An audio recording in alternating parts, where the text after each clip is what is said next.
దెందులూరులో Sankranti సంబరాలను Eluru MP Kotagiri శ్రీధర్తో కలిసి Denduluru MLA Kotaru Abbayya Chowdary ప్రారంభించారు. భోగిమంట వెలిగించారు. హరిదాసులు కీర్తనలు ఆలపించారు. గంగిరెడ్లు సందడి చేశాయి. సాంస్కృతిక కార్యక్రమాలు ఆకట్టుకున్నాయి. పశువులు ఆకర్షించాయి. సంక్రాంతి సంబరాలు తిలకించేందుకు వందలాది మంది ప్రజలు తరలివచ్చారు. ప్రజలందరికీ ఎంపీ కోటగిరి శ్రీధర్, ఎమ్మెల్యే అబ్బయ్య చౌదరి సంక్రాంతి శుభాకాంక్షలు తెలిపారు. ఈ కార్యక్రమంలో ప్రజా ప్రతినిధులు, వైసీపీ నాయకులు, కార్యకర్తలు పాల్గొన్నారు.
రామకృష్ణరాజు గారు కూడా దయచేసి ఈ భోగమండకి దగ్గరికి రావాల్సిందిగా సూర్య జనానాం గ్రహాణం అత్యంత ఆనుకూల్య ఫలసిద్ధిరస్తు.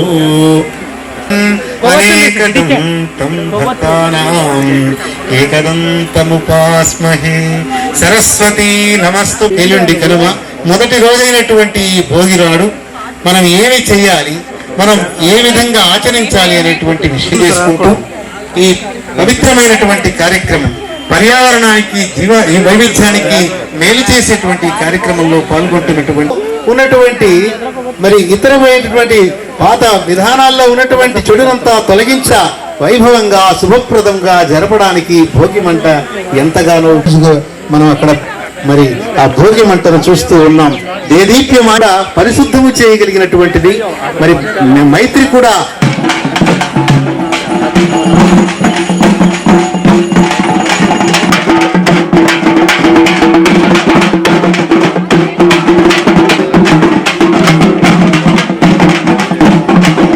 చాలా సంతోషంగా అనిపిస్తుంది.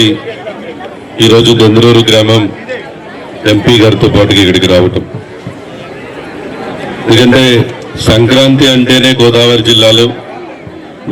జిల్లాల్లోనే ఈరోజు ట్రెడిషనల్గా సంక్రాంతి సెలబ్రేషన్స్ ఎక్కడ జరుగుతాయి అంటే దెందులూరు కేంద్రంగా మీరందరూ కూడా మార్చడం జరిగినందుకు ఈ కార్యక్రమాన్ని ఇంత పెద్ద ఎత్తున ఈరోజు మనందరూ కూడా మారుతున్నటువంటి ప్రపంచంలో పాత పద్ధతులందరికీ కూడా తెలియాలి అని చెప్పి ఇంత చక్కగా ఈరోజు చిన్నారులందరికీ తెలిసే విధంగా భోగి మంటలు, హరిదాసు కీర్తనలు, ఈరోజు అన్ని విధాలా కూడా అన్ని సంక్రాంతి సాంప్రదాయాలతో ఈరోజు ఇక్కడ కార్యక్రమాన్ని చేపట్టినందుకు మీ అందరికీ కూడా అభినందనలు తెలుపుతూ ప్రతి ఒక్కరికి కూడా సంక్రాంతి శుభాకాంక్షలు, మీకు మీ కుటుంబ సభ్యులందరికీ కూడా సంక్రాంతి శుభాకాంక్షలు తెలియజేస్తూ ఇవాళ ప్రతి ఒక్కరికి కూడా భోగి శుభాకాంక్షలు కూడా తెలియజేస్తూ సెలవు తీసుకుంటున్నా. Thank you.